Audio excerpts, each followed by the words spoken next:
বন্ধুসকল, বহু লোকে নিজৰ মংগলৰ বাবে নতুবা পৰিয়ালৰ মংগলৰ বাবে হনুমান চালিসা পাঠ কৰে।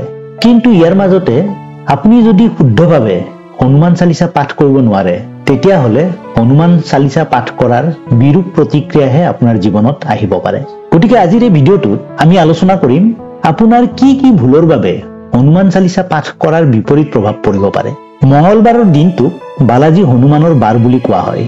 মঙ্গলবাৰ বা শনিবাৰ যিদিনাই হোক এই দুদিন হনুমানক সমৰ্পিত কৰা হয়। ভগৱান হনুমানক বল বুদ্ধিৰ দেৱতা বুলি কোৱা হয়। যিমান সহজ সৰল ভগৱান হনুমানৰ ব্যক্তিত্ব, সিমানেই সহজ সৰল এওক পূজা অৰ্চনা কৰাটো। এওক ভগৱান শিৱৰ ৰুদ্ৰ অৱতাৰ বুলিও কোৱা হয়। শিৱৰ ৰুদ্ৰ অৱতাৰ যেতিয়া অলপতে সন্তোষ হৈ যায়, মঙ্গলবাৰৰ দিনটোত সাধাৰণতে ভগৱান হনুমানক পূজা অৰ্চনা কৰা দিন বুলি কোৱা হয় আৰু তেওঁ শুনেও। কিন্তু সকলোৱে শুদ্ধ আৰু সঁচা মনেৰে কৰা পূজা অৰ্চনা বা ভক্তি হ'ব লাগে। সঁচা মনেৰে এওঁৰ নিয়মসমূহ পালন কৰিব লাগে। ভগৱান শিৱৰ ৰুদ্ৰ অৱতাৰ কাৰণে এওঁৰ খঙো বহুত বেছি। এওঁৰ আশীৰ্বাদ মানুহে বহুত সোনকালেই পায়, কাৰণ আজিও এওঁক কলিযুগৰ প্ৰত্যক্ষ দেৱতা বুলি ধৰা হয়। কোৱা হয় পৃথিৱীত আজিও বিচৰণ কৰি আছে আৰু য'তে ৰাম কথা হয় তাতে তেওঁ প্ৰকট হয়। ভগৱান হনুমানৰ নাম ললেই সকলো প্ৰকাৰৰ সংকেত নাইকিয়া হৈ পৰে। ভক্তসকলৰ একো ভয় নথকা হয়। যদি আপোনালোকৰ এনেকুৱা লাগে কোনোবাই আপোনাৰ ঘৰত যাদু বা কিবা বেয়া কাম কৰি বান্ধি থৈছে বা একো কাম হোৱা নাই, তেতিয়া আপোনালোকে এই মন্ত্ৰটো গাব পাৰে। ভূত পিশাচ নিকট নেহি আৱে, মহাবীৰ জব নামে শুনাৱে। এই মন্ত্ৰটো জাপ কৰক বা হনুমান চালিসা পঢ়ক। ইয়াৰ অৰ্থ এইটোৱে যে য'ত ভগৱান হনুমানৰ নাম লোৱা হয় তাৰ ওচৰে পাজৰে ভূত পিশাচ নাথাকে। সেইকাৰণে এওঁৰ নাম লৈ থাকিব লাগে। যাৰ এইসমূহ বস্তুলৈ ভয় লাগে, তেওঁলোকে ভগৱান হনুমানৰ নাম জপ কৰি থাকিলে ভয় নাইকিয়া হৈ পৰিব। ফেক্টৰী বা ব্যৱসায় য'তে হওক ভগৱান হনুমানৰ পতাকা থব লাগে। ৰঙা ৰঙৰ পতাকা। ঘৰলৈ বেয়া বস্তুৰ প্ৰৱেশ নহবলৈ আপোনালোকে ঘৰৰ সন্মুখত সেন্দুৰে ৰাম ৰাম লিখি 7টা ফুট লগাই দিব লাগে। সেন্দুৰত তেল মিহলাই বা কোনোবা হনুমানৰ মন্দিৰৰ পৰা তেওঁৰ চৰণৰ সেন্দুৰ আনি এই কামটো মুখ্য দুৱাৰৰ সন্মুখত কৰিব পাৰে। ঘৰৰ আশে পাশে যদি মৰিখালি আছে, তেতিয়া আপোনালোকে ঘৰত হনুমানৰ পতাকা বা ৰঙা ৰঙৰ পতাকা থৈ দিব লাগে। ওম হং হনুমন্তে নমঃ। এই মন্ত্ৰটো যদি জাপ কৰি থাকে, তেতিয়া আপোনালোক ভয়মুক্ত হৈ পৰিব। বহুত মানুহে এনেকুৱা কাম কৰে যাৰ ফলত তেওঁলোকক কিছুমান মানুহে খং কৰে আৰু তেওঁলোকৰ শত্ৰু হৈ পৰে। স্পষ্টকৈ কথা কোৱা ভাল, কিন্তু শাস্ত্ৰতো কোৱা আছে যে মানুহে এনেকুৱা একো কথা কব নালাগে যাৰ ফলত আনৰ মনত আঘাত লাগে। ইয়াৰ ফলত আপোনালোকৰ গুপ্ত শত্ৰু উৎপন্ন হৈ পৰে।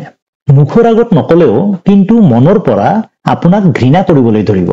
বহুবাৰ কি হয়, আপুনি বহুত কম সময়ৰ ভিতৰতে সফলতা অৰ্জন কৰি লয়। ইয়াৰ ফলত বহুত মানুহে আপোনাক হিংসা কৰিবলৈ ধৰে। বহুত মানুহেতো ষড়যন্ত্ৰ কৰে আপোনাৰ বিৰুদ্ধে। ভগৱান হনুমানৰ যি গ্ৰন্থ, সেইখন ইমান মূল্যৱান আৰু শক্তিশালী, যেনে হনুমান চালিসা, যিয়ে আমাৰ দুখৰ নিবাৰণ কৰে। ইয়াত একো সন্দেহ নাই। যেতিয়া আপোনালোক দুখত থাকে, তেতিয়া হনুমান চালিসাৰ এই উপায়টো কৰক, যিটো আজি মই আপোনালোকক কবলৈ ওলাইছো। সেইটো কৰাৰ ফলত আপোনালোকৰ দুখ নাইকিয়া হৈ পৰিব আৰু সুখেৰে ভৰি পৰিব। তুলসী দাসৰ দ্বাৰা ৰচিত এই হনুমান চালিসাত ইমান শক্তি থাকে যে ই আমাৰ দুখ নাইকিয়া কৰি দিব পাৰে। কিন্তু ইয়াৰ ৰহস্য কি? আপোনালোকে জানে চাগে, যেতিয়া সৰুতে ভগৱান হনুমানৰ ভোক লাগিছিল, তেতিয়া ভগৱান হনুমানে সূৰ্যক খাই থৈছিল, কাৰণ সেই সময়ত গ্ৰহণ লাগি আছিল। ৰাহুৱে সূৰ্যৰ এই অৱস্থা দেখি নিজেই গৈ ইন্দ্ৰ দেৱতাক কয়, আপুনি আৰু কাক ব্ৰহ্মাণ্ডত এৰি দিছে যিয়ে সূৰ্যক খাই দিলে? তেতিয়া ইন্দ্ৰ দেৱতা নিজৰ হাতীত উঠি আহি দেখিলে যে সৰু হনুমানে সূৰ্যক মুখত লৈ খেলি আছে। গোটেই জগততে সূৰ্য নোহোৱা কাৰণে হুলস্থুল লাগি গল। হনুমানে ইন্দ্ৰ দেৱতাকো বগা ফুল বুলি ভাবি খাবলৈ গল। তেতিয়া ইন্দ্ৰয়ে নিজৰ ব্ৰজৰে হনুমানক প্ৰহাৰ কৰিলে, যাৰ ফলত হনুমানৰ মুখৰ পৰা সূৰ্য মুক্ত হৈ গল আৰু হনুমান অচেতন হৈ পৰিল। তেতিয়াই বায়ুদেৱে নিজৰ বায়ুৰ গতি ৰখাই দিলে আৰু তাৰ ফলত সমস্ত সংসাৰত বায়ুৰ চলাচল বন্ধ হৈ গল আৰু সকলো মৃত্যুমুখত পৰিবলৈ ললে। ইন্দ্ৰয়ে সকলো দেৱতাৰ লগত ভগৱান ব্ৰহ্মাৰ ওচৰলৈ গল আৰু তাৰ পাছত বায়ুদেৱৰ ওচৰলৈ আহিলে। তাৰ পিছত তেওঁ কাকুতি মিনতি কৰিলে যে বায়ু সঞ্চালন কৰক। আমি হনুমানক সকলোৱে আশীৰ্বাদ প্ৰদান কৰিম যে তেওঁ যাতে বুদ্ধিমান, বলৱান আৰু চিৰঞ্জীৱী হওক। তেতিয়া হনুমানে চেতনা ঘূৰাই পালে আৰু বায়ুদেৱে বায়ুক গতি প্ৰদান কৰিলে আৰু সংসাৰখনক ৰক্ষা কৰিলে। হনুমান চিৰঞ্জীৱী হোৱাৰ কাৰণেই বায়ুৰ সঞ্চালন ভালকৈ হয়। তাৰ ফলত সংসাৰ আৰু মানৱ ৰক্ষা পৰে। হনুমান চালিচাত তেওঁৰ বিষয়ে কোৱা আছে, যিসকল ব্যক্তিয়ে নিয়মীয়াকৈ হনুমান চালিচা পাঠ কৰে তেওঁলোকৰ সকলো বিপদ নাইকিয়া হৈ পৰে। বেয়া শক্তিও তেওঁলোকক অশান্তি নকৰে। আপোনালোকে সঁচা আৰু ভগৱানপূৰ্বক ভাৱে ভগৱান হনুমানৰ যদি বন্দনা কৰে বা হনুমান চালিচা পাঠ কৰে, তেতিয়া অকল হনুমানেই নহয়, ভগৱান ৰামৰো আশীৰ্বাদ আমি বা আপোনালোকে প্ৰাপ্ত কৰো। আমি ভগৱান হনুমানক প্ৰশ্ন কৰিবলৈ হনুমান চালিচা পাঠ কৰো বা মন্দিৰলৈ যাওঁ, নাৰিকল অৰ্পণ কৰো, ব্ৰত কৰো আৰু তাৰ পাছত নিজৰ জীৱনত ব্যস্ত হৈ পৰো। কিন্তু বহুত মানুহে কয়, আমি বহুত দিনৰ পৰা হনুমান চালিচা পাঠ কৰি আছো, কিন্তু এনেকুৱা একো ফল আমি পোৱা নাই। কিয় নেপায়?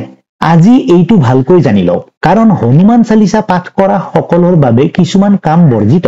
কিছুমান মানুহে হনুমান চালিচা পাঠ কৰি কিছুমান ভুল কৰে, যাৰ ফলত ফল নাপায় আৰু তাৰ বিপৰীত বেয়াহে হয়।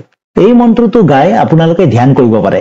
বুদ্ধিহীন তেনু জানিকে সমীৰো প্ৰৱণ কুমাৰ, বল বুদ্ধি বিদ্যা দোহে মহি, হৰসুৰ কলেশ বিকাৰ। ইয়াৰ অৰ্থ হল, মানুহ বুদ্ধিহীন আৰু জ্ঞান প্ৰাপ্তিৰ কাৰণে ভগৱান হনুমানৰ ওচৰলৈ গৈছে। আমাক বুদ্ধি সঠিক মাৰ্গ দিবলৈ এনেদৰে আমি ভগৱান হনুমানক বিনতি কৰো। এইটো শাৰীয়ে তাৰ উদাহৰণ। হনুমান চালিচা এনেকুৱা এটা মাধ্যম যিয়ে সকলোকে বল, বুদ্ধি, বিদ্যা প্ৰদান কৰে। কিন্তু এইটো তেতিয়াহে সম্ভৱ যেতিয়া আমি একো ভুল নকৰো। ভুল অকল উচ্চাৰণৰ নহয়, ইয়াৰ উপৰিও আমি বহুত ভুল কৰো, যিবোৰ আমি নজনাকে কৰো, যাৰ ফলত আমি সম্পূৰ্ণ ফল নাপাওঁ। তুলসীদাসে স্পষ্টৰূপে লিখিছে, যিয়ে এইখন পাঠ কৰে সি দুখ কষ্টৰ পৰা মুক্ত হৈ পৰে। যেনে ধন প্ৰাপ্তি, কাজিয়া, ঘৰত কাজিয়া, ব্যৱসায়, চাকৰিৰ সমস্যা আদি সকলোৰে সমাধান হল হনুমান চালিচা। সদায় পাঠ কৰক, কিন্তু ভুল নকৰিব। গা নোধোৱাকে হনুমান চালিচা পাঠ কৰিব নালাগে। হনুমান চালিচা পাঠ কৰাৰ আগত ৰাম, সীতা, শিৱ আদিৰ নাম 11 বাৰ উচ্চাৰণ কৰিহে পাঠ কৰিব লাগে। পাঠ কৰোতে মনটো ইফালে সিফালে থাকিব নালাগে। হনুমানৰ বিভিন্ন চৰিত্ৰৰ কথা মনত ভাবি থাকিব লাগে। ৰাম নাম জপ কৰা ব্যক্তিসকলৰ সহায় সদায় ভগৱান হনুমানে কৰে। হনুমান হল কলিযুগৰ দেৱতা। তেওঁ সোনকালেই ফল প্ৰদান কৰে। তেওঁ এক উগ্ৰ দেৱতা। খং কৰিব পাৰে যদি আপোনালোকে লেতেৰা হাত বা লেতেৰা গাৰে পাঠ বা পূজা কৰে। ভগৱান আৰু ভক্তি শুদ্ধ মনে যদি কৰিব নোৱাৰে তেতিয়া বেয়া। এনেকুৱা ভাৱনা ত্যাগ কৰক। হনুমান মূৰ্তিৰ ওচৰত যদি হনুমান চালিচা পাঠ কৰে, তেতিয়া আগতে তেওঁৰ মূৰ্তিত তেল আৰু সেন্দুৰ অৰ্পণ কৰক। এই কাৰ্যক বহুত শুভ বুলি ধৰা হয়। পাৰিলে জল অৰ্পণ কৰক। ইয়াৰ ফলত ভগৱান হনুমান বিশেষ ৰূপে প্ৰসন্ন হয় আৰু এওঁৰ প্ৰিয় ৰং ৰঙা। সেইকাৰণে পূজা কৰোতে তেওঁৰ পচন্দৰ ধ্যান ৰাখিব লাগে। ৰঙা কাপোৰ, ৰঙা ফুল আদি ভগৱান হনুমানক অৰ্পণ কৰিব লাগে। কলা বা বগা কাপোৰ তেওঁক পিন্ধাব নালাগে আৰু নিজেও পিন্ধিব নালাগে। ইয়াৰ পৰা নকাৰাত্মক প্ৰভাৱ পৰে। ৰঙা, কমলা, গেৰুৱা আদিহে পিন্ধিব লাগে। বহুত মানুহে মাটি বা খালী পকাত বহি থিয় হৈ খালী পকাত হনুমান চালিচা পাঠ কৰে। একো কথা নাই, কিন্তু সেই ঠাইখিনি চাফ চিকুণ হৈ থাকিব লাগে আৰু এখন আসন ল'ব লাগে, মানে ৰঙা ৰঙৰ কাপোৰ বা কম্বল। এই আসন ব্যৱহাৰ কৰিহে হনুমান চালিচা পাঠ কৰিব লাগে। কিছুমান মানুহে গা ধুই ওলাই ওম ওম কৰি ভগৱানৰ ওচৰলৈ গুচি যায় খালী গায়ে। তিতি থকা গায়ে হনুমান চালিচা পাঠ কৰে। এইসমূহ বহুত ভুল প্ৰক্ৰিয়া। ভালকৈ গা ধুই কাপোৰ পিন্ধি আসনত বহিহে হনুমান চালিচা পাঠ কৰিব লাগে। শান্ত মনে কৰিব লাগে, কাৰণ বহুত শান্ত দেৱতা বুলি কোৱা হয় ভগৱান হনুমানক। সেইকাৰণেই ইফালে সিফালে মন নিদিব। ভালকে তেওঁৰ কথা ভাবি হনুমান চালিচা পাঠ কৰিব লাগে। কাৰোবাক অপমান কৰিবলৈ বা দেখুৱাবলৈ কেতিয়াও হনুমান চালিচা পাঠ কৰিব নালাগে, কাৰণ এনেকুৱা কৰোতে পাপ বুলি ধৰা হয়। কিছুমান মানুহে পাঠ কৰি থাকোতে মহিলাৰ বিষয়ে বেয়া ভাৱনা মনত পুহি ৰাখে। হনুমান সম্পূৰ্ণৰূপে ব্ৰহ্মচাৰ্য বা ব্ৰহ্মচাৰী আছিল। সেইকাৰণে হনুমান চালিচা পাঠ কৰোতে আপোনালোকে ব্ৰহ্মচাৰ্য বা ব্ৰহ্মচাৰী ব্ৰত পালন কৰিব লাগে। মাহেকীয়া মহিলাসকলে হনুমান চালিচা পাঠ কৰিব নালাগে, কাৰণ হনুমান চালিচা তেজৰ লগতে সম্পৰ্ক আছে। সেইকাৰণে মাহেকীয়া মহিলাসকলে হনুমান চালিচা পাঠ কৰিব নালাগে। মাছ মাংস সেৱন কৰি হনুমান চালিচা পাঠ কৰিব নালাগে। নিৰামিষ খাদ্য খায়ও হনুমান চালিচা পাঠ কৰিব পাৰে মুখ কুলকুলাই লৈ। যেতিয়া আপোনালোকে হনুমান চালিচা পাঠ কৰে তেতিয়া ভগৱানে আপোনাৰ কাৰ্য আৰু সমস্যাৰ ওপৰত চকু দিয়ে। সেই কাৰণে এই কথা ধ্যান ৰাখিব লাগে। মাছ মাংস সেৱন কৰি পাঠ কৰা দেখিলে আপোনালোকৰ মনোকামনা বিফল হ'ব। মদ চিগাৰেট আদিৰ দৰে নিচাও পৰিত্যাগ কৰিব লাগে। এইসমূহ সেৱন কৰা সকলক কেতিয়াও ভগৱান হনুমানে সহায় নকৰে। এইসমূহ ঠাইলৈ যাব নিবিচাৰে য'ত নিচা বাসনা আদি থাকে। হিংসা থকা লাগিলে জীৱ জন্তুৱে হওক তালৈ তেওঁ নেযায়। জংঘলতে অধিকাংশ জীৱন যাপন কৰিছিল হনুমানে। সেইকাৰণে জীৱ জন্তুক ভাল পাইছিল আৰু সেইকাৰণে যেতিয়া আপোনালোকে হনুমান চালিচা পাঠ কৰে তেতিয়া জীৱ জন্তুক কষ্ট দিব নালাগে। যেনে মাৰা খেদা হত্যা কৰা আদি কৰিব নালাগে। হনুমান চালিচা পাঠ কৰি হোৱাৰ পিছত তেওঁক ভোগ দিব লাগে।